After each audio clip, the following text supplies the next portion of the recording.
Welcome to the Fashion Law podcast by the African Fashion Law.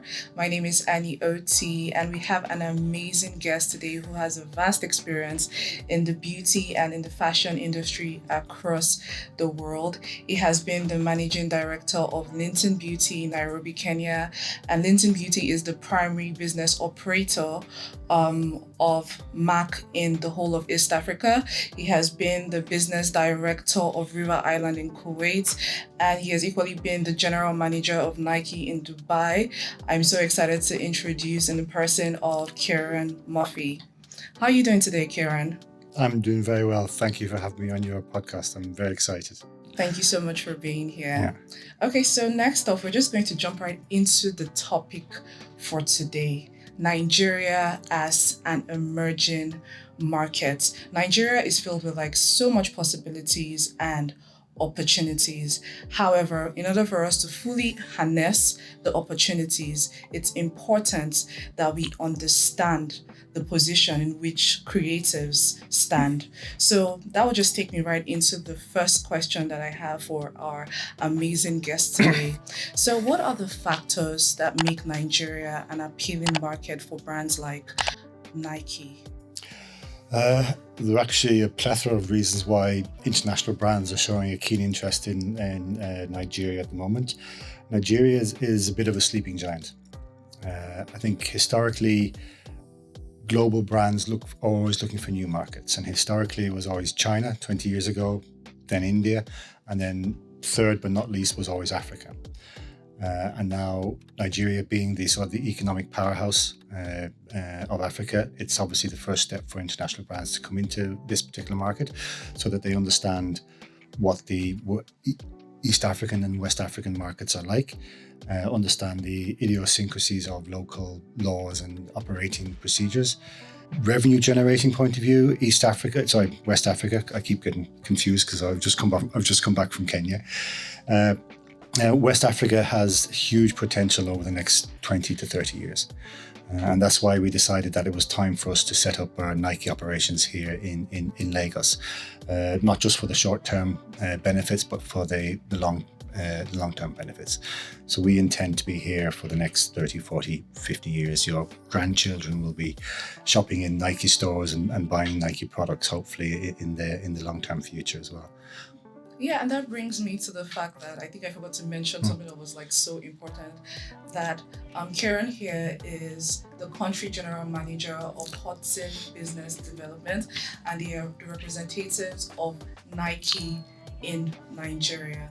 And on researching and finding out about Hudson, I understand the vision and the goal, and I saw that there's the goal of having 65% of Hudson's turnover from the African markets.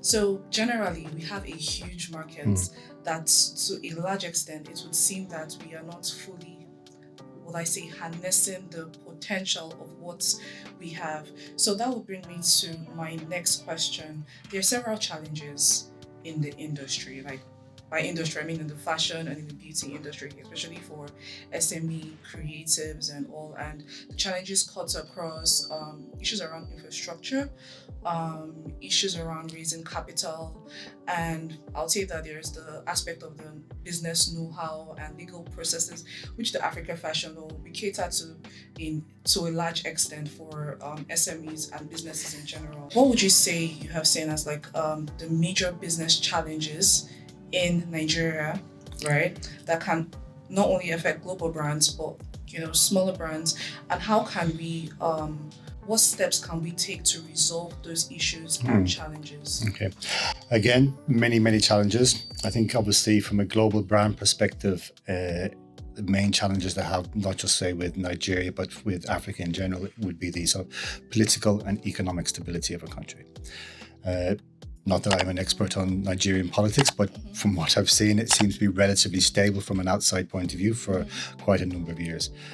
Economically, though, I know we're going through certain challenges with the exchange rate at the moment, and those are the two main reasons that international brands do decide or don't decide to come into a market.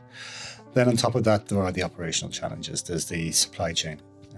Getting product into Africa adds anything from 4 to 8 weeks on top of a supply chain. And the cost of that is importation costs are quite extreme in this part of the world. Some of the markets we deal with, we have a 50% import tax on top of our product. And unfortunately, that gets passed on to the consumer to a large extent. So the importation cost, then it's the actual infrastructure of connecting with the consumer. Both ways of connecting with the consumer is sort of at the retail, the bricks and mortar end, and then through the e-commerce end.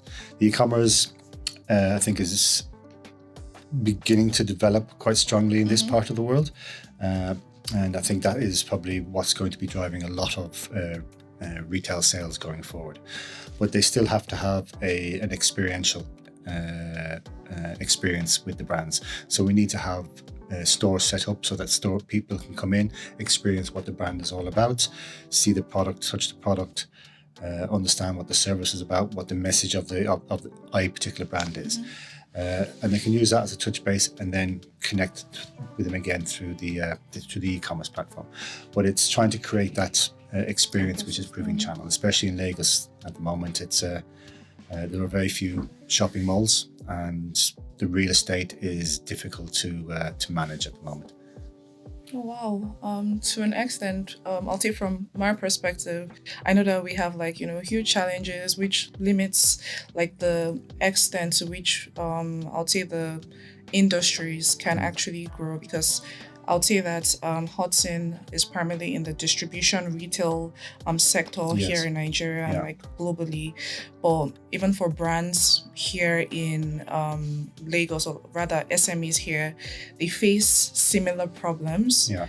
And as a business professional and as a lawyer, generally we encourage, that's the African fashion, we encourage businesses to have, ensure that they do the right process as regards to legal diligence and having the right business processes. I've come across businesses, SMEs here in Nigeria, and the businesses here are largely informal. Yes, we have businesses that have grown to the point of attaining formal structures, having things in place, but then we still have a large percentage of businesses that would be categorized as informal due to the nature that the businesses are in. So generally, what would you say is the importance of having a sound business process in building a fashion brand or in building a retail business? It's extremely important, regardless of the creativity side of a particular brand. It's consistency with the customer and it's cost management. So from a production point of view and a supply chain point of view, you need to get the most efficient costs within your operation that you possibly can. And then ensuring that you have a consistent supply of product, innovation to the consumer so that it becomes part of their life. It's also important to create a circle of communication with your consumer. So you talk to your consumer before they purchase, you talk to your consumer as they purchase, and then you talk to your consumer after they purchase. So there's a whole circle of communication. So it becomes part of their day-to-day life. They mightn't think about your brand every single day, but when it comes to an occasion where they might particularly buy some product, you should be forefront of their thoughts when they go to make a purchase.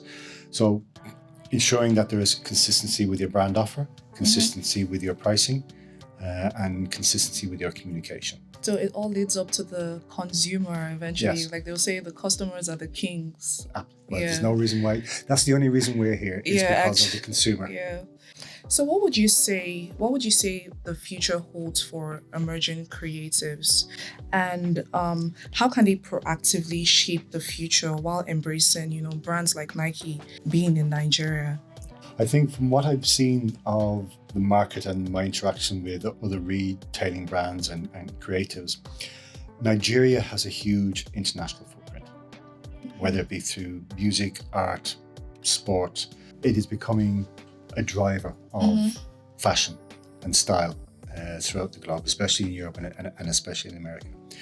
And I think for emerging designers or emerging retailers, while they should be focusing on the local market, where the real growth and the real stability in their brand is if they can tap into distribution in international markets. So I think finding a supply channel for their product internationally would really elevate their presence in Nigeria, but also elevate their presence globally, of course. Okay, I have a question related to this. So, I know with Hudson, Hudson primarily works with distribution, retail. So, in an instance where a brand, like let's say a upcoming brand here in Nigeria, decides, okay, we would like to get into the international market and we would want to work with Hudson. I know Hudson goes for the very, very best, but like, what would that be like? What would Hudson be looking out for in a brand? That would be quite difficult for an emerging brand, whether it came from Lagos or London or Los Angeles, because they would want to see a history of the brand, and they'd want to see a stability, and they'd want to also see an existing marketplace. So if there's an emerging brand in, say, in Nigeria, they would want to have distribution through multi-channel operators, whether it could be through department stores in Europe or the States, or in smaller boutiques and places like that. That's where they would get their initial start with. Same with Nike. Nike didn't start with Nike stores. I'll say a red shoe dog and the whole... The first pair of Nikes were sold out at the back of a boot of a car. Yes, it's a process, a long process towards. But it's having that vision and that plan and knowing what steps you need to take. But eventually, like let's say 20 years down the line, they can come for Hudson and be like, we're ready. Yes, exactly. Let's say like maybe 10 years. Yeah, who knows? Absolutely. They can come down for it. Yeah. So could you share insights on Nike's engagements with Nigerian communities? I know that Nike has like several engagements around fitness. There has been like several collaborations with some like a Nigerian designer, and there's the Air Max Day and several others. So like, what's the engagement like with the creative community? Yes, that goes back to the full circle communication that I spoke about earlier on. In every market, Nike engages with the local communities. Okay. At a various, say, a global level, we're obviously sponsors of the Super Eagles and the Super Falcons at the moment. So that's sort of a global message. But then we are responsible for communicating at a local level here. And it's very important that we start to create that sort of atmosphere within the company and have that long-term message for our consumers. We started off very slow because we've only opened 2 stores now at the moment, but as we become larger and more progressive in our retail and our wholesale distribution, we will be engaging more with local communities. To date, we've had basically many things just based around the store. We've had, for Women's Fitness Month, we had a women's fitness event. For our anniversary, we also had another fitness event in Ikeja Mall. As you mentioned, the Air Max Day, which is a global message, but we used a local customization artist to come in and some local influencers to have design their own Nike shoes and paint them, and we communicated that way as well. And at the moment, we've engaged with a company called Layer X, Benga Adeka, who's as an recycling artist, and that's obviously very important with Nike as well, because the zero footprint, the zero carbon footprint is something that we're aspiring to by 2050, I think, or 2040, one of those dates, because a lot of the product that Nike is made of is made from recycled product now. So that's very important to us, and he has the same message as we do. So for example, he uses local artists to customize Nike shoes, and he used Hor Lagos. Is that the local artist? You have to excuse my ignorance on these things. I'm not quite au fait with all these things. Okay. And he's designed a particular shoe that has the Lagos theme on the Nike shoes. So again, from an art perspective and customization, we're connecting with that consumer. We've also organised a dance competition in the store, which I have to say was amazing. You Nigerians can dance. I was blown away by it, by the attendance and just the pure artistry of the people involved. And later on this year, we're going to be connecting with someone that's organizing a sneaker festival. Okay. So we're going to be having a presentation of sneakers, and we're inviting other sneaker heads to come in and show their collections of sneakers. We're going to have another dance event. We're going to have a slam dunk basketball competition. We're going to be engaging with the local skateboarding community, and they're going to come in and do some connections and displays from the skateboarding. I think then there'll be a DJ competition as well, while we're all talking about sneakers and how important sneakers are in people's lives, especially the youth generation. We're also being connected, again, the skateboard community. We're going to be doing some sponsorships with them. There's lots of running events, marathons, 10K runs. We're going to be connecting with those towards the end of this year and all of next year. Especially with the running clubs. There's quite a few running clubs here in Lagos, so we're going to be supporting them through special talks, product selections and things like that.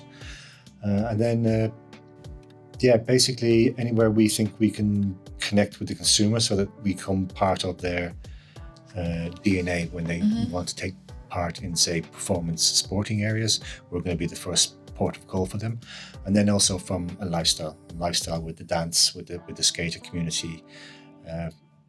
Many years ago, we were never allowed to use the word fashion. When I was working with Nike, we couldn't use the word fashion, but obviously things have progressed from that now.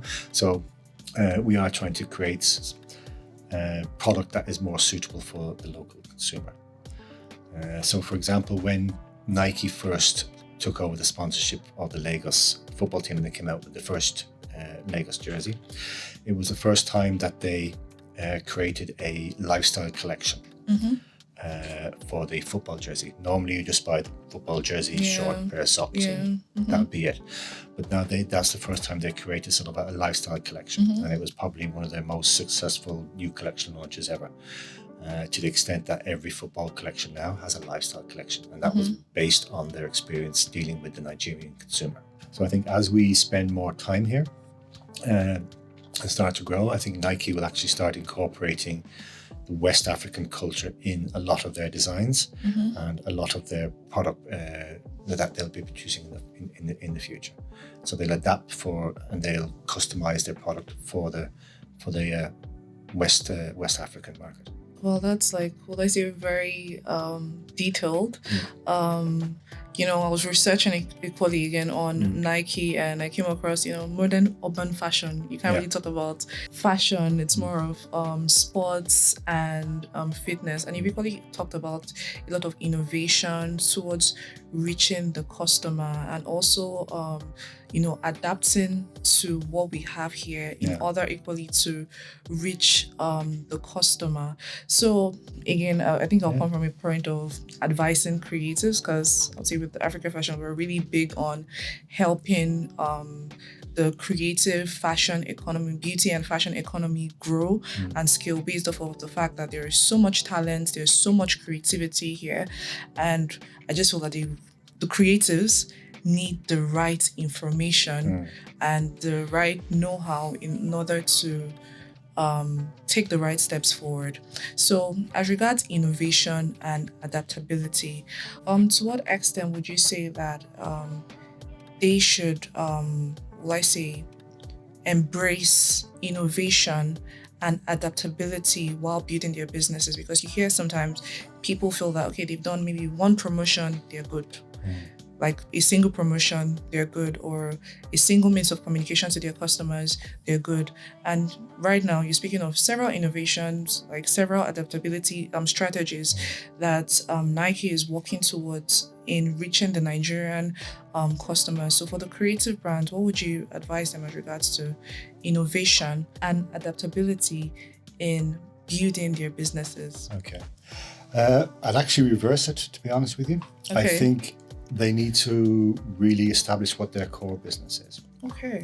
Because as much as I was talking about Nike's adaptability and how they're going to adapt and modify their product for specific markets, 80% of their product is core product. There's the running shoe, the shorts, the vest, the t-shirt. That's what Nike is known for. Mm-hmm. And it's how they reach out to the new customer and show the newness, and that they're able to have innovation is introducing new products. Mm-hmm. But that is really the icing on the cake. The sponge of the cake is the core product that we have. And from what I see locally, and I've been to a number of fashion shows and a number of exhibitions, the creativity is fantastic, Mm-hmm. but there's probably too much creativity because you don't know what the core message of the brand is. Mm-hmm. For example, if I said Chanel, you know what Chanel is all about Mm-hmm. because it has a core line of product. And then every season there's a new element of coming in, or with all the other brands, but the coreness of what the brand message is consistent. So I think it's important that they build up what the consistent message of their brand is, and then have innovation built around the consistency of their brand, rather than say, I'm always have something new. My brand is always new, because then you don't have a brand. That's so true. That's honestly so true, because most times people don't really, with I'll say SMEs, most times they just have like maybe multiple ideas, Yeah. and they just push out the products, not necessarily deciding, okay, this is the specific product, this is the specific area. But sometimes they'll say that it's limiting. Yeah. Because you hear businesses that'll be like, okay, they want to maybe create multiple or diverse outfits, diverse products, because they believe it's limiting. So what Yes. would you say to creatives that have that notion, that not having them specify or being specific to their core would limit them or limit their business? It depends on and I understand why they were saying that. And I've come from a different perspective, because all the brands I've worked with in the environment, my target market is very large. Mm-hmm. Whereas young creatives, they have a very small target market, and they're dealing with a specific customer base that always wants newness and always wants innovation.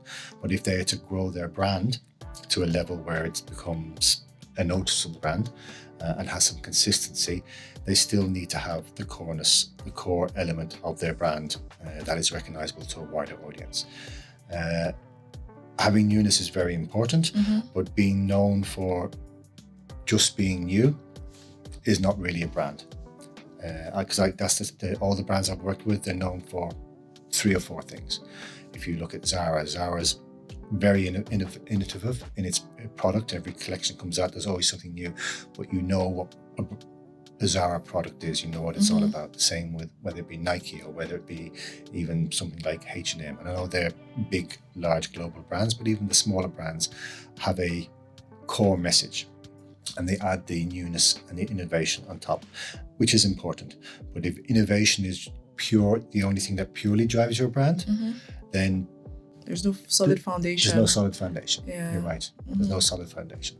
It's like you can use any, I don't know, say bottle of Coca-Cola. Coca-Cola's been around for, I don't know, probably 100 years now. Yeah, they And keep every on now and again they innovating. come out with a new Coca-Cola with orange tango mixed in it, or whatever it is they do. Yeah. Every now and again they try and innovate, but it's still the core. It's still a core product offer that they have. I have another question in line with that. Would you say it's best to define earlier on, or just to define as a brand grows? I think it's as a brand grows, because we all learn as we go along. We at the start of your life, you're the different person than you are 10 years later. Yeah, that's And true. you don't say, okay, I'm 20 now, and this is who I'm going to be for the rest of my life. 5 years later, you've changed. So it's the same with the brand. You start off with where you want to be. You have some basic core values about your brand, but then how that's interpreted grows as you grow and as the market grows. And as much as you can be creative, you also have to be very commercial as well. So you can go, okay, I've come up with all these great designs and I'm an artist, but if no one's buying them, your creativity will stop Yeah, and it's very shortly limited. after that. It's because limited no at one that point. You're very limited. So you Yeah. need to have 2 heads. Your commerciality needs to be set from the core, and your creativity can grow and expand as your brand and as you develop as well. Well, that's actually very true, because here again, I would say I work with creatives oftentimes, and a lot of creatives are more, focused on the creative, Yeah, on the art. on the heart, on the heart and or I'll say the heart of the business, the creative side and expressing, but then there is the factor that it's important to be able to sell in order for businesses to scale, in order for the industry itself to grow as a whole. So coming to my next question, what would you say is the benefit of the coexistence of global brands and local brands in Nigeria? Again, many facets. Having global brands here helps develop the retail environment. I've used my experience, say, in Dubai. I went to the Middle East many years ago, and that was before Dubai was developed. It was still a small town, and there were 2 shopping malls. And then international brands came over, and now you have the biggest mall in the world, as well as others. More fashion brands came over, so the whole consumer market grew, and it became a consumer market. So people started buying more product because more options were open to them. It became a destination. So with international brands coming in, it will create destinations for the consumer to gather around, whether they want to go shopping or a restaurant or a cinema, and it becomes an epicenter of activity, whether it's purchasing product, food, or experiences. Fashion. It becomes a market town in Yeah. itself, especially for the level of brands that we're talking about at the moment. So I think that's very important. I think then the international brands will, I would imagine, help influence the operating infrastructure within the country. Importation procedures will hopefully improve and be quicker and more efficient.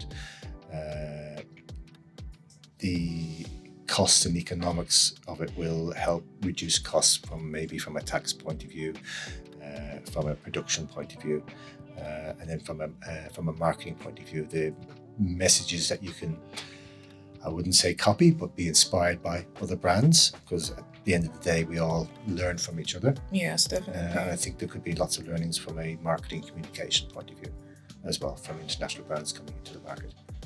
Yeah, just even having this conversation, which is as a result of the coexistence of so I totally agree that it's important, because in light of that, we would be able to achieve growth. We'll be able to learn from international brands, and that takes us a step further.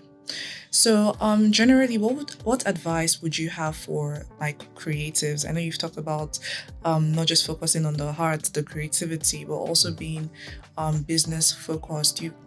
Sometimes I'll say again, I meet creatives that it's not necessarily their fault that they're just solely creative. They don't necessarily have the knowledge on, okay, this is the next step to take in their business, or this is the right step to take. So what would you say that businesses should do in light of becoming more business centric, business focused, or rather creatives? What would you say they should do, or what steps would you say they should take? I think they need to reach out to the business community and understand how businesses work. You might be a creative, you could maybe make some contacts within the FMCG fraternity, because the core principles behind business are the same, whether you're selling a fashion dress or you're selling a bottle of Coke. Sure. So if they could maybe extend their social circle or extend their business circle and learn from that and try and gauge some insights to that, because again, I'm repeating myself, the core reason why any brand is successful is purely the economics. Sure. The cost management behind it. The innovation and design of brand is very important, but that doesn't save the brand, and that doesn't make the brand successful. It's the back of house, as I refer to it. It's the back of house operations. So it's gaining that knowledge, gaining those connections, and gaining that information, and helping to develop the back of house operations of your business is very important. Okay, can you speak on, I'll say, patience? Because with the social media era, everybody feels, things are just moving fast. Yeah. Businesses are becoming $1 billion business overnight. There's just that notion based off of social media about something I understand is that business takes time. Yes. It takes time to grow. It can go from, going up to going down, then going up again. So what advice would you give to entrepreneurs based off of them having patience in building their businesses? You've said it. Have patience. You've answered my question. Thank you very much. Have patience. Have a plan. Don't be afraid to adapt the plan. And as I say to everybody that's within my organization at the moment, so you have a plan. What's plan B? Because plan A very rarely works out the way you intended. Very so true. Know what's going to happen if this event occurs. Anticipate as many hurdles that could infringe upon your plan, and say, okay, if this hurdle appears, how am I going to deal with it? Don't always assume that this is my plan and I'm passionate it's going to work. Hopefully it would, and ideally it should, but there'll always be a hurdle in the way that's going to cause you problems. So if you can anticipate that, it's easier to get over that hurdle. Okay, so I would say patience, plan, and anticipate. I'm sure you guys heard it all, so you know that it's important to anticipate, be patient, and plan in building your business. So I think I'm going to ask a similar question to a question I've asked before. What would you say is your vision, or I'd say Hudson's vision towards the coexistence of Nike here in Nigeria and other brands equally? I know you've talked about general the benefits, but the vision of Hudson, your vision, you've been here in Nigeria for 3 years. So what would you say the vision is? The vision is it to be Nike is Nigerian Nike. If you go to every established market where Nike is in, or any other international brand, and they say, okay, you're in, say, the UK, people think Nike is UK. They don't co-opt it as an American brand. I think it's our brand in our market, and it caters for us. And I want Nike to be seen as Nigerian. From the way we operate the business, from the way we communicate to the product we offer. I want people to say, this is our Nike. It's not coming from New York or London or Tokyo. It's Nigerians Nike. That's the message I want people to take away from that. Again, and then from a purely operational point of view, we'll have 5 or 6 big Nike stores. We're hoping to open a major flagship store eventually, which will be impressive. And then from a Hudson point of view, we have the infrastructure to operate the Nike brand. We can cut and paste that to bring other international brands on board as well. So I don't know, maybe 10 years from now, we might have a Hudson shopping mall with 50 brands in it. You never know. That'll be amazing. Yeah. I would say that I hope our ecosystem is favorable towards the vision. And like you said, we have to anticipate, plan, and equally be able to,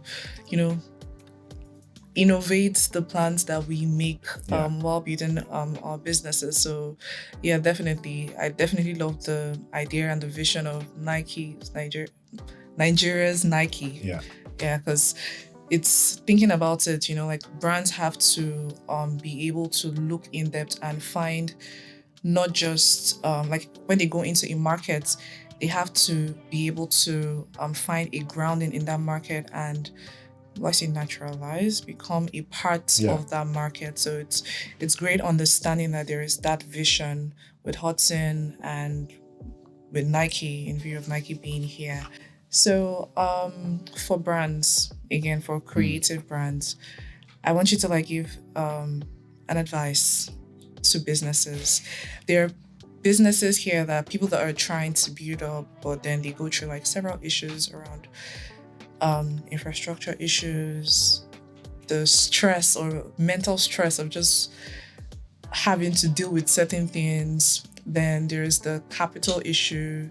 What advice would you give to creatives that are going through all the stresses? Be resilient. be patient,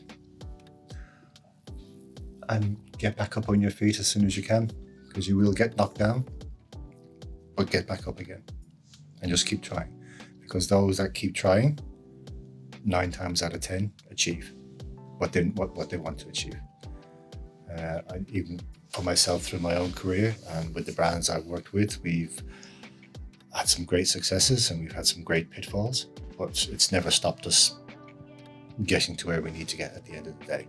So again, just be able to pick yourself back up and be resilient. Okay, thank you. But then I'm not done. I have a final question for what you just said. I'm like, okay, I have to ask this question. You've been in the industry, like in the beauty, in the fashion industry. You've seen like different markets. So like, what has your experience been like generally? Generally, there's no general experience. I started my retail career when I was 16 years old. Wow. I worked as a Saturday sales assistant in a menswear store. And Can I get the name of the store? Just Michael John Kavanagh's Menswear. It doesn't exist anymore. Oh. That was a long, long time ago. And I've worked in Ireland, UK, France, Holland, all through the Middle East, Asia, Kenya, now here in Nigeria. The only thing that is consistent in what I've been doing is the challenges. I think I give this speech to all my staff, especially when they join. My work process is split into 3. The first part is, I'm a genius, I know what I'm doing, I'm gifted, follow me, I'm the Messiah, I know this part of the inside out. The middle part is, I have an idea about it, I need some help. I need to find out something. I need some support. I need someone to guide me. And then the other third is, I haven't a clue what I'm doing here. It's a complete challenge for me. It's completely new. And it's that part of my career and job that drives the most passionately. When I'm in a position where, oh my goodness, I have no idea what I'm doing. How do I get to the end of this journey, of this road, when you don't know where you're starting from? And that to me is the most exciting and the most passionate part about my career to date, I think. So it's interesting that's the most interesting part, because most times people will run to the fact that, okay, they have the passion, they are the Messiah, or they have the idea, they can execute. But then now you're saying that, okay, it's the challenge. The challenge is the unknown. But then how do you cope with challenges? I just have to ask personally on how do you cope with challenges? Because I'll say personally, right, sometimes it's like, oh my God, what's going on? Why is the world like this?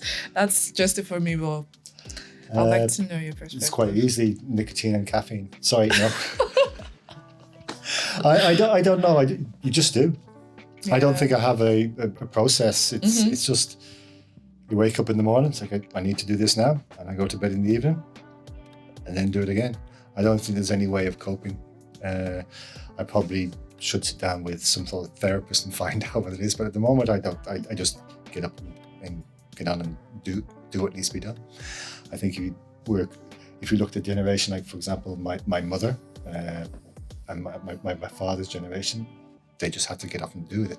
Okay, they had challenges, far more challenges than I've ever had, but they showed up. I got up in the morning, I did what I had to do, and then I went to bed at night. Yeah, and that's how you deal with it. But again, I'm not saying that people should do that. They should find their own way.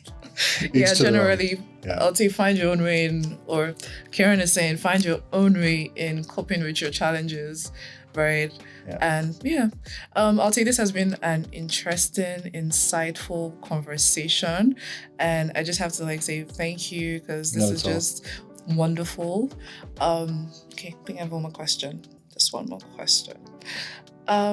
So what would you say the future of retail in Nigeria looks like?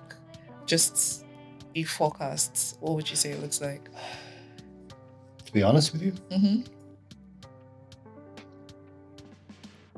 I don't really know. It goes back to my experiences globally.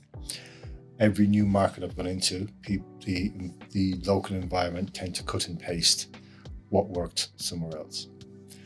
So, for example, I've mentioned Dubai. Dubai was a few streets, a few tall buildings, and they said, okay, this works in New York, this works in London, this works in Paris, let's just Right. cut and paste and put it here. And it worked within that environment. But I don't think Africa is like that.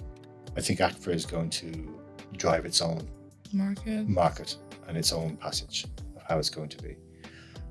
And I'm just thankful that I'm going to be part of that journey. I doubt very much I'll be here at the end of it, because at the end it's a very, very long journey. But I think Africa is going to define and dictate its own market. I don't think it's going to cut and paste what happens in the rest of the world. Okay. Yeah, that's true. We see it. I think we see it generally with businesses that have that are building up. They have to create their own difference here. So it's not necessarily how it's done there. I know we're taking some things, but our market is unique. It's different, and we're a very different people. So definitely, I totally understand that scope. So I think at this junction, I would say thank you guys for watching to this point. I don't know if you have any final words, final thoughts. No, I've said enough, I think. Thank you. All right. Thank you guys for watching to this point and being a part of the Fashion Lore podcast. Ensure to like, to subscribe, to drop your opinions. I hope this is very insightful and businesses can learn so much from this episode. Thank you so much.